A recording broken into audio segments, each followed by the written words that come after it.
আমাদের সোনামুড়া থানার অন্তর্গত যে কালাপানিয়া ওয়ার্ড নাম্বার 2 গোপন সংবাদের ভিত্তিতে একজন ড্রাগ পেডলারের বাড়ি থেকে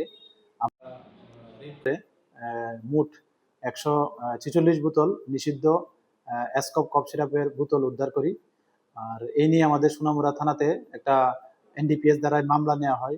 যদিও পুলিশের টের পেয়ে আগেই বাড়ির মালিক ওনার বাড়ি থেকে মানে পলায়ন করেছেন। তো যাই হোক, এ নিয়ে আমাদের সোনামুড়া থানাতে একটা মামলা নেওয়া হয় এবং এই মামলা আমরা তদন্ত করছি এবং আমরা দেখছি যে এই মালিক যে ওনার বাড়ির মালিকের যে ওনার উনি ছাড়া আরো কে বা কারা এটার সঙ্গে যুক্ত আছে। তো আমরা যার এগেনস্টেই আমরা এভিডেন্স পাই যে এই মামলাতে যুক্ত, আমরা অবশ্যই তাদের আইনত যা ব্যবস্থা নেওয়ার আমরা নেব অবশ্যই।